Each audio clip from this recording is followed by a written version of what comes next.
So where are you at this evening? Austin, Texas. Beautiful Austin. How is it out there right now? Is Oh, it it's great. It's been actually a little bit. I mean, this time of year, I always go straight to the weather because it dictates how I'm doing. And it is not yet oppressively hot. That's the best I can say for it. so I'm in beautiful Atlanta, Georgia. You're very familiar with it. If anybody's Yay! informed you of that fact. So this summer right now, and it already feels like summer, even though we're talking in late spring, it's, you know how it is here, and you're familiar with this. It'll rain and then the sun comes out. It's incredibly intense. And Mhm. then it rains again. We had like 3 waves today, and it's just like the rainforest. Yeah, yeah. It's mushy. The air is mushy. Yeah, yeah. Oh, yuck. How long have you been in Austin now? 10, 11 years since 2010-ish. Nice, nice. Good Yeah. music community. It sounds awesome It's there. fantastic. Yeah, I love it here. I really do. Excellent. So your latest project is you're in a power trio. These are Yes. amazing women that you're working with. Nobody's girl. How did Hmm. that all come about? Well, I've been friends with Grace Pettis and Betty Sue for over 10 years. We all met at different times. I met them both at the Kerrville Folk Festival. They already knew each other back in 2008 when I first went to the Kerrville Folk Festival. And we all stayed friends and played shows together, in different configurations, just one on one over the years. I toured with Betty Sue once. I talked about touring with Grace. And then in late 2017, late 2017, I just released a record and was looking to do something a little different for my next tour. And I reached out to Grace to see if she'd like to go out on the road together with another singer songwriter and to sort of do just a one time 3 week package tour thing. And we thought, that our agents could all book it and it would be really exciting and fun. And they were both completely on board, really enthusiastic about it. Um, and well, Grace and I decided to, I'm getting ahead of myself. Grace and I decided to ask Betty Sue. And she was like, well, our top choice would be Betty Sue. She probably won't say yes, but let's go ahead and ask. So we asked, and surprisingly, she said yes. So she's just busy and in demand as a side player and selective about what gigs she takes. So we were thrilled that she agreed to join us. So we got together and we recorded a video together, and some people saw the video and invited us to their studio to do a little writing retreat if we wanted to try writing together. They had like an artist suite attached to their studio. It was a little bit outside of town, and so we went for a little getaway and stayed there probably, I don't know, 18 hours, not long. But we wrote 3 songs, and the next morning we played those songs for the people who own the studio, and they said, "That's really good. Would you guys like a record deal, like as a band?" And we were like, "Sure." I mean, we had literally not played a show together. We hadn't done anything together. We weren't a band, but we figured can't hurt, might be fun. So we started writing together more. We got an EP together. And by the time we went out on that tour in the spring of 2018, we had an EP together as a band. And then we just started playing shows and doing the best we could. Sounds so great together. Is that EP Waterline? Is that what Yes, you all put together? That's incredible stuff there. The thanks. songs are just so deep and so rich, and your harmonies are really amazing. How do you work those harmonies out? I was just listening to a track today, and it was like, oh my gosh, this is just perfect. What'll he do? It's just like, well, Thanks. what'll I do? Sometimes the harmonies are part of the songwriting process, like, because as you're writing a song, you sing it over and over and over again, kind of obsessively, especially if there's like a good part, like a chorus that feels really good to sing and you're trying to work out the rest. So for us as a group, if one of us is, singing the chorus, the others will be like fooling around trying harmonies. So often by the time we get done writing the song, we've already worked out a bunch of harmonies just by the repetition that's inherent in the writing process. Um, and sometimes we know, like the song Tiger on our new record, we knew that we wanted it to have some really tense, like dissonant harmonies. And we didn't know exactly what they were going to be, but once we were in the studio, we worked it out. I think that the verse harmonies, we went in knowing exactly what they were going to be. And kind of everything in between. So, it's a combination of instinct, like, this is what feels right. Let's try this. And then also sort of a more intellectual approach, like, well, we had a lot of close three parts on the last song, so let's try more of a call and response. Or, lyrically, I think that this verse might be better supported by a pad of oohs rather than a direct vocal harmony. Things like that. It's sort of a combination of all those things. And you and Grace have these very distinct solo careers. What's the writing process like when you're trying to put something like this together, like an EP like this? We made a decision early on that all of our songs that we released as Nobody's Girl would be songs that we write as a trio, all three of us together, rather than like, oh, well, here's this leftover Rebecca Loebe song that I didn't put on a record, which is one approach we could have taken and it would have been a lot quicker and a lot easier. But we wanted the record, if we're going to go to the hassle of making a record together as a group, we wanted it to have its own flavor. And the songs we write when we're together as a group really are different than what any of us write individually. We always joke that the songs are triple distilled because we each have to approve of every line. And yet we're reaching consensus between three people on every line on 12 songs. Whew, not easy. Song Waterline is really cool. I love that melody. Thank you. It sounds so great on that. It's just really Thank you. Great mood. It's funny. That song started with a chorus that I had written on like Christmas Day. And I took it to them, and it had nothing to do with Christmas, but I just had this song idea. Took it to them, and we wrote some verses that were deeply personal and felt really great. And once we had those verses done, we were like, oh, that chorus isn't as good as these verses anymore. So we scrapped the original chorus and rewrote it. And we finished it at the studio right before we recorded it. It came together fast. It was like, oh no, we're going to have to record this song now. We don't like this chorus. What are we going to do? And we, each of us had tried on our own writing little things and came in with suggestions, but none of those worked. And then we just started messing around and it like clicked together. Whew, it was wild. It was really cool. Yeah, what a great project. And you guys during the pandemic have really been keeping busy as much as you can. Yeah, we've all been really busy remotely from home. We all, we haven't actually been together in over a year now. The three of us haven't seen each other because we've all been, working from home. And as soon as Betty Sue was vaccinated and safe, she went up to Vermont because that's where her fiance lives. So we haven't seen her.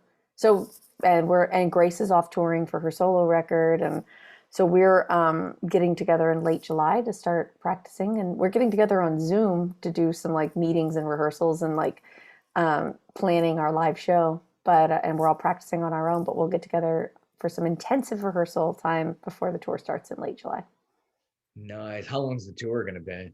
We're doing a bunch of weekends between now and the end of the year. Good. Yeah. In addition to your solo performing act, it's going to be quite busy. Yeah, I'm actually not doing as much solo this year. Just a conscious decision. But Grace is touring, supporting a record, and Betty Sue also tours solo and is a side player for other musicians. And she'll have a busy calendar. It sounds so much like it reminds me so much in the late 80s. I'm sure you're very familiar with when Emmylou Harris got together with Dolly Parton, and it was just like, and wow. Linda Ronstadt. I grew up on that record trio. Yeah. So good. Yeah, I was like, this is just such a great idea. Just combining these tour de forces together. And I think you have it on your level as well. You guys really just totally rock. What's really cool is watching some of these videos too. Oh, yeah. You guys do very, very well in that. Thank you. It seems like I always say this, you always seem like natural actors and like, no, I don't want to go into acting. But I think some make that leap very well. Some really do. It's really neat. Yeah. It's hard to act like yourself on camera, actually. Even at one point I got so frustrated trying, when I'm playing a show and I know there's a camera on, I get like really smiley and I stand up really straight and, it's just, I don't feel like me. So, and if I'm doing a music video where I have to like lip sync, good Lord, please. Ugh, it's tough. So I have a friend who's an actor and she owns a acting studio in New Mexico. And I was touring out there and I asked if she'd give me some tips. So I spent 2 days with her taking acting lessons, trying to learn how to be myself on camera.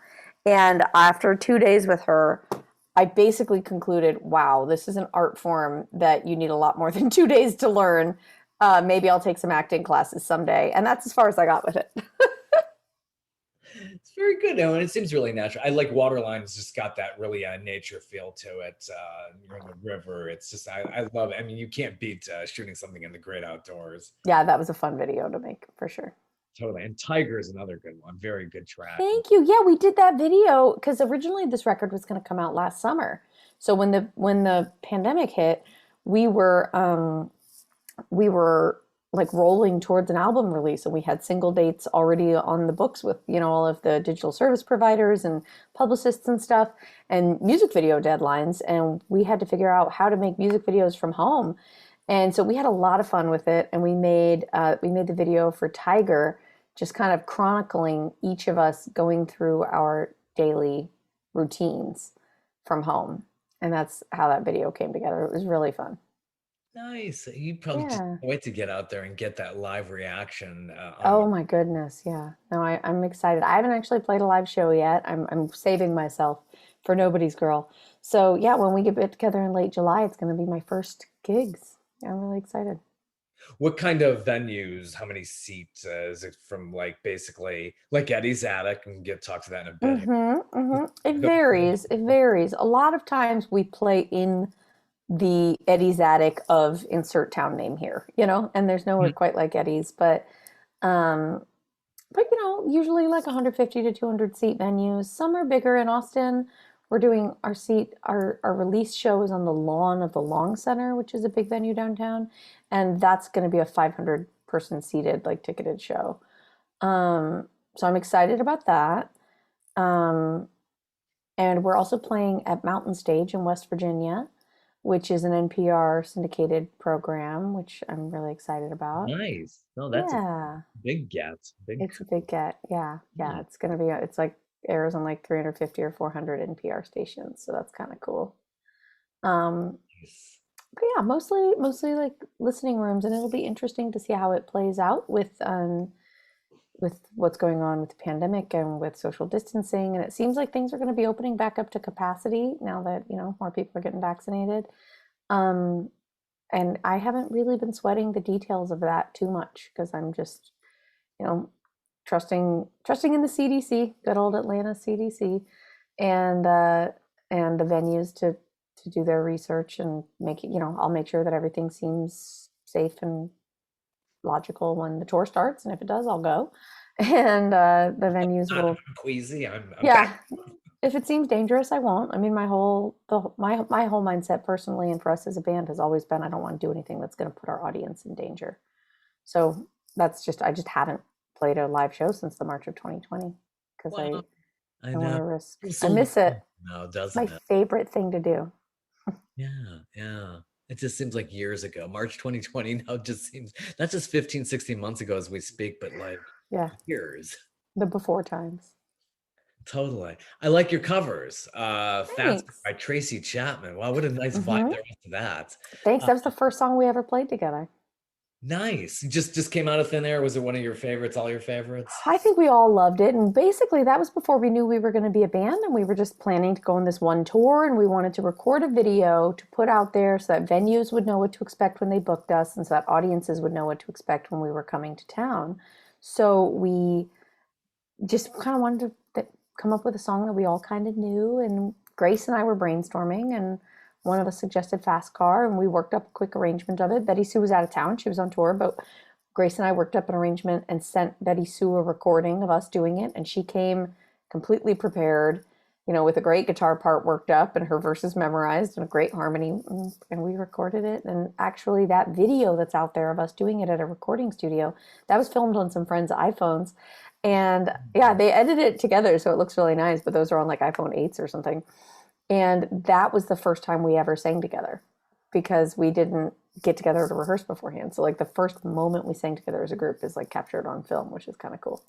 Nice. That is Yeah. awesome. The technology's really saved us through all of this. If we didn't have Yeah, that, I don't know. I think we all go crazy I throughout. think so too.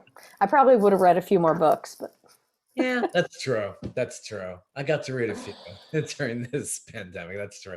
And also doing a podcast like this, because I really like to be able to say, hey, we got some great emerging talent out there. You people need to sit down. You've got time. Listen to these Hmm. great voices. It's awesome. Also like your cover of Call Me. That's Oh, great. Thanks. Yeah, we love that song. Blondie is just such a hero. She's such a badass. I've met her once. I've been here Debbie and Harry. she played Centennial Park, and Cool. oh my gosh. Yeah. Really, really strong artist. Another good one is Kim Carnes. I don't know if you've ever I don't know her. heck of a songwriter. I think she moved to Nashville years ago. She was very big with that one big single in the early 80s, but just an amazing songwriter. So just tons of talent out there. Before all of this, before Nobody's Girl, you how did it all start? You were here in Atlanta, Georgia, growing up. How did it all begin with your parents? Well, um, I was born actually in Virginia and moved to Atlanta. You don't mind if my puppy makes a cameo, do you? Moved to Atlanta when I was a kid and grew up there. And I just started playing um, acoustic guitar and writing terrible poetry when I was about 12. And then I realized that I could play acoustic guitar while singing my terrible poetry, and then I would be writing songs. So I started writing songs and just loved it. And when I was a teenager, my dad heard from his friends at work that there was this cool place called Eddie's Attic where there was a songwriter open mic, and that's where, all the musicians went on Monday nights to sing their songs. So dad took me, and I just got bit by the bug, and I was so inspired by all the musicians I saw at Eddie's Attic, and I really wanted to be a musician. And then I decided to go to music school and study audio engineering, and that's what I got my degree in. I went to Berklee College of Music in Boston, got a degree in music production and engineering, and I graduated and got a job at a recording studio and worked as an audio engineer for a few years while I was getting, my first record together and starting to dip my toe into the touring world. And then once I started touring, I mean, I was really bit by the bug and just started playing shows every opportunity I possibly could. Yeah. So how was it in Boston? I have a daughter who moved there 2 years ago and fell in love with it. Yeah, it's lovely. It's great. I mean, especially in the summer. It's Yeah. really nice. But it's fun. There's a great energy. It's young. A lot of things seem possible. A lot of people are working on stuff and creative and trying. And there's a real like kind of sense of camaraderie because like so many people there are kind of an age. And of course, there's this other community of people who live there long term who are not of that age, who avoid people of that age. But I didn't know about that community then because I was in school. But yeah, I really did enjoy it. I stayed for an extra year after I graduated, and then I wanted to get back to the warmer climates. It's funny. My daughter went the other way. She's like, I'm sick of the heat, and just fell in love with it when she did an internship up that way. That's great. It's just so funny how that you want something different from where you grew up, but then Mm-hmm. Mm-hmm. So natural. that's hilarious. So you came back here. It's a little bit cheaper than being in the Northeast, I'm sure. Yeah, just a little bit. Yeah. Fantastic. And Eddie's Attic, for those who don't know, it's a wonderful facility. It's I love that venue, and I've spotlighted a lot of artists who play there. So did you grow up near Eddie's in Decatur? Is I grew up in Sandy Springs, so okay, not far, but yeah. not too far from where I'm at right now. That's it's good. This is a good community too, and a lot of talent came out of Georgia. Just Yeah. it's really amazing.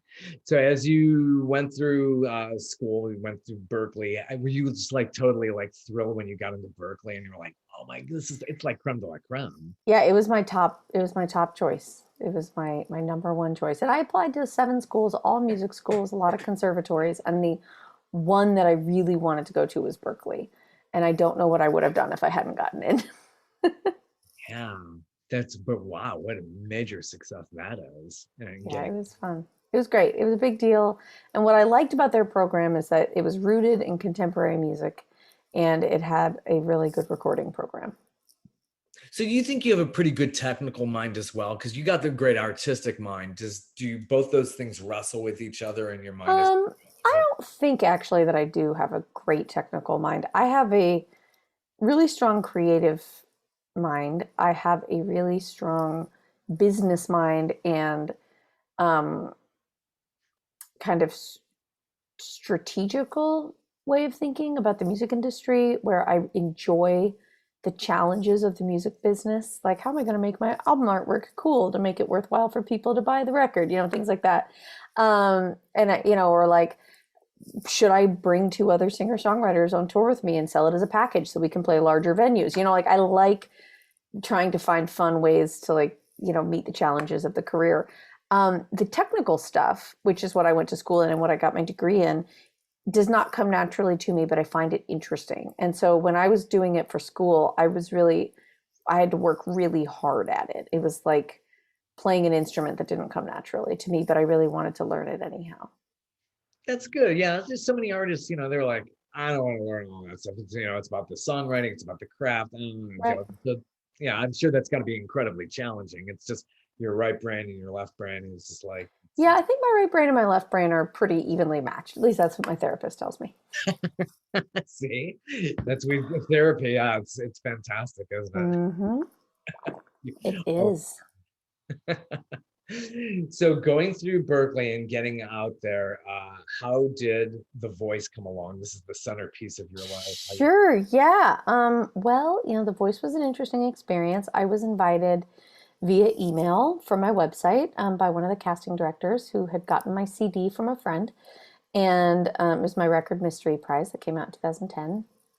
And she reached out to see if I'd like to audition when the casting company was coming through Austin the next spring. And, I didn't really think it sounded like my cup of tea, but she also asked about some other friends of mine, and I didn't want to turn it down on behalf of everyone. So I agreed to go.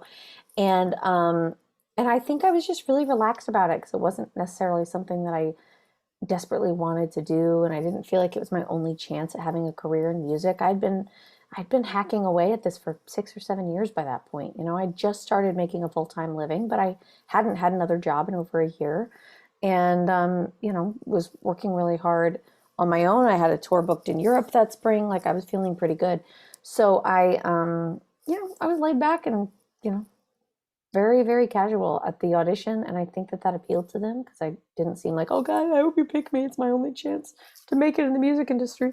So they invited me for a callback, and the callback went well. And then they invited me to come to LA. And next thing you know, I got cast on the show. And it was an interesting experience. It lasted about 6 weeks. I was on 2 episodes. I got sent home at the battle rounds. I, got to hear two celebrities fight for the chance to work with me. Adam Levine and Christina Aguilera were, kind of going at each other, fighting over little old me. It was a real weird head shift going from being like a, kind of like obscure nobody on stage, just hoping that I didn't pass out while trying to sing this song because it was so nerve wracking and being so intimidated by the whole surrounding, and then having these two celebrities fighting over the chance to work with me. And I'm, now I'm choosing, and I'm like, well, Adam Levine, what have you done for me lately? It was just a strange experience all the way around. And it taught me a lot of really important lessons. I think it taught me a big lesson about the difference between the mainstream pop entertainment industry and the small stream acoustic touring singer-songwriter industry, which is definitely more what I want to be doing with my life. I want to make a living connecting with audiences who enjoy hearing original music on stage, and I like an intimate setting, and I like that direct connection. And so as soon as I got released from the show, I was just so excited to get back out on the road and do what it feels like is my purpose, my thing in the world, my mission. So every show I've played since then has been really fun because the experience of being on The Voice was so scary that everything since then has just felt like a real gift. That sounds like a really great training ground, Yeah. even though, it's like, oh, this is reality TV. I got to be in a competition.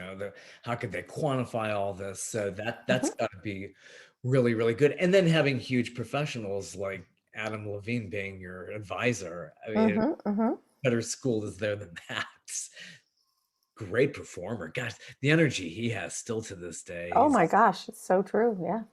It's gonna be great if he's coming to Music Midtown. It's just Oh, cool. Is Music Midtown back? yes, it is back. It is back. Love that. I grew up, in Atlanta and listening to 99X in the 90s and going to Music Midtown and Big Day Out and all that stuff. Do you remember Big Day Out? Oh yes, It yes. was the I went. September festival. Oh yeah, yeah. When they had the festival at that time, and went to some music midtowns back then. They had Mhm. George Clinton at one of them, and I was at that one. you Yeah. were at that, Yeah, George. George Clinton and P Funk. Yeah. I was I there. was in eighth grade. Eighth grade. Wow, you must have been a blast. That was fun. Oh my gosh, Yeah, I yeah. had a friend whose mom like took us and told all the other moms that she'd like watch us, but then she just like let us go off and do our thing, and then we'd meet up with her later. It was nice. Great times. Yeah, it's back, and Maroon 5 headlines, Miley Cyrus, and it's a huge one. Fun. That's great. Is it still in the spring? They are this year. I'm forgetting the dates that we're doing that now. Yeah, it's coming soon. I lived in Midtown briefly after Boston. I didn't get to that part, but I went on tour. Started touring in 2004 after I graduated from college, and then by 2006, I was like, I want this to be my full-time job. So I gave up my apartment in Boston and moved into my car and started touring. But after about a year of that, I was like, I want to have an apartment and not feel like a crazy vagrant. So my best friend from school had just bought a house in Midtown, right down the street from like Piedmont Park, and I lived there for about 2, 3 years. I mean, kind of on and off because I was touring a lot, but it was my home base when I was traveling. And the night that I was on The Voice, that's where I watched the show. Was with all my friends at that house in Midtown. There were like Oh, 40 people crammed into it. Yeah. yeah, they're doing it in mid-September now, Cool, and cool, cool. yeah, yeah, DaBaby's gonna be there. It's just gonna be massive. That sounds so fun. And some of the older people are like, oh, they're not catering enough to our crowd. Well, the boomers are not coming out as much. Bob Dylan played one of them, and Joan Baez going way back. So I know Yeah, yeah. won't have those kind of acts this year, but it sounds really exciting. So I'm glad that's back. It's I'm glad it's back. That was a really, really great time. yeah, and seeing the Black Crows there too. I remember seeing them. Cool, cool. It's really awesome. So going on through your solo career, you have a nice catalog now because you've been active Thank you. for quite some time. This is really some good stuff. What is one of your favorite albums that you've put together? Well, of course, the Nobody's Girl record that's coming out in July. Newest one we got come out. But also, for me, I think my last two solo albums are my favorite of mine. They're the ones that feel the most like me. My record Blink, production wise and songwriting wise, I really kind of started figuring out what it is I wanted to say. And with Give Up Your Ghost, and that record actually led to me getting a record deal with a different label in Texas called Blue Corn Music. Um, and and I was just writing so much. I was so inspired around that time that I had songs for another record. And I went straight back into the studio and recorded "Give Up Your Ghost" with the exact same band, like 2 years later. And it's a little different because the songs are different. Um, it's some of them are a little poppier, some of them are a little crisper. Um, there's also more emphasis on like sort of healing and letting go of the things that are holding us back, which is what Give Up Your Ghosts means to me. That's what the title means. Like deep, very deep. Yeah. That's very nice. Yeah. Oh, what a catalog. What is your songwriting process like? How do you get inspired? Because you put out a nice amount so far. My songwriting process is tortured and neurotic. Usually starts with like a quick, like some idea, like a scrap of a lyric and a melody will float through my head, and then I will um, try and chase that down and be like, oh, huh, what song is that line in? It's kind of like an algebra problem. Like that line plus X equals finished song. Solve for X, and then you have a song. So, yeah, I will generally start with a little clip um, of lyrics and melody together, and then I'll write out as many lyrics as I can, and then I'll go back and add melody and guitar. Awesome. You have like a before stage ritual you go through before you start performing I live. wish, not really. I mean, I'd like to have a little bit of alone time where I like kind of meditate and center myself and, warm up my voice properly, and eat dinner. And if I can do one of those three things when I'm on the road, I'm pretty lucky. But that's what I try. It's like dinner, stretch, vocal warm ups, meditate would be great, but it doesn't always happen. Yeah, yeah. Some people just have Certainly not when I'm playing online. yeah, online totally different thing, I'm sure. Yeah, that must be a lot of fun. So Ghosts is a really that's pretty deep. I really love the video to that one as well. That's just Thank really, you. really nicely done. Who directed that? That's very well edited as The well. the video for "Give Up Your Ghosts" Yeah. for the song "Ghosts," I mean, or Yeah. the song "Ghosts." Oh God, it was just on the tip of my tongue. It was 3 years ago that we made it, so I'm just Yeah. spacing on the director's name, but he's a sweetheart of a guy. Yellow House Company or something. I can find this out for you though. Yeah, I love it. I just the different scenery in there and kid with the ice cream cone. I love that. It's my favorite part there. It's really well That done. was actually the director's kid, Oh, wow. Curtis. That's his name. I didn't even. It's so funny now that I was talking about it. I didn't have to. Yeah, And now 3 years later, gosh, it's yeah. amazing how much they change. And that was his. That was his kid's first bite of ice cream was in the video. Very natural. Just that's a very striking moment in that video. Yeah, yeah. It was really fun. Curtis Pollock is the director's name. Yeah, yeah, got to give him a shout out. That's just Oh yeah, he did a great job. love that. So going back to the voice, what made you pick "Come as You Are"? That's just, and I love the arrangement you do on that too. It reminds me when Thank you. Tori Amos used to cover. Yeah, they didn't really. Hmm. They gave us a list of songs that were pre-cleared for legal and creative reasons, Yeah, and it was a long list. And they asked us to pick which of those songs we might be interested in performing and to rank them in some sort of order. And I put "Come as You Are" kind of close to the top of the list, not at the top, but it was like I'd heard it and I liked the song, and I think that they thought it was interesting that I'd ranked it so close to the top, so they wanted to hear what I would do with it. So they asked me to work it up, so I did, and that's how it became my audition song. yeah. It so reminds me when Tori Amos used to cover Nirvana. Yeah, I loved that cover she did of "Smells Like Teen Spirit." Saw her when she played Symphony Hall over here. Yeah, Cool. those acoustics were just so amazing. Yeah, I saw her at Chastain on my 16th birthday. Wow, Yeah. nice. You started seeing shows really young then. So who else inspired you growing up when you were really little?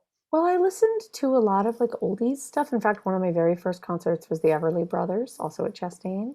Listened to a lot of like 50s and 60s girl groups, like doo-wop, like the Shangri-Las and things like that. Um, and then, I got really heavy into the singer-songwriter scene of the 90s. I loved Sheryl Crow, Alanis Morissette, Ani DeFranco, like all of those, singer-songwriters who did such great work in the 90s, and the whole Lilith Fair scene and Sarah McLachlan, and um, I'm trying to think, there's so many other people.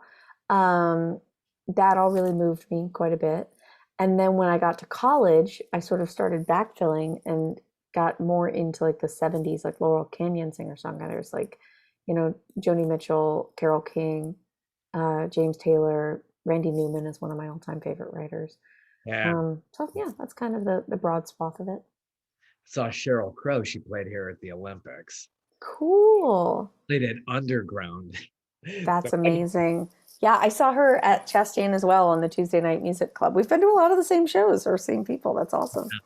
Yeah, on the Tuesday Night Music Club tour, my best friend's dad took us. It was really fun. I was in sixth grade for that. That's kind of crazy. yeah, but that's great. I mean, you have so many memories. Just Mm-hmm. Mm-hmm. Great shows, great music.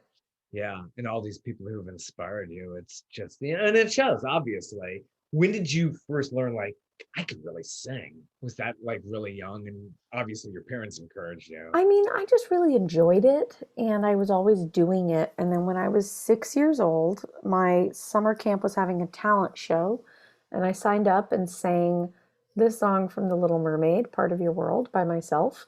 And I remember everyone got really quiet. I have no idea. I mean, there's no video of it. I have no idea if I was actually good, but everyone treated me like I was really good. And after the talent show at lunch, I was invited to sit with the fifth graders, which as a 6-year old is a pretty big deal. So then I was like, this singing thing, this is kind of cool. I like this. That was my first taste of it.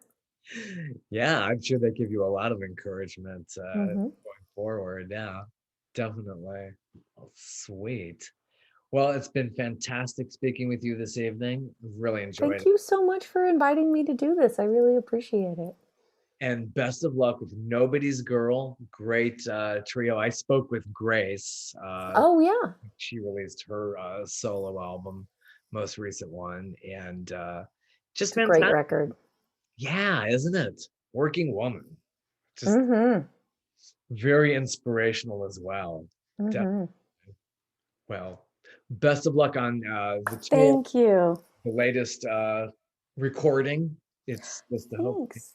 we'll Well, we're sell. hoping to get to Atlanta before the end of the year, so if we do, we'll make sure to let you know. Yeah, let me know. Hopefully you'll be at Eddie's again. It's We'd a love that. great venue, but I really appreciate it. Thanks. I appreciate you so much too. I will see you down the road, I hope.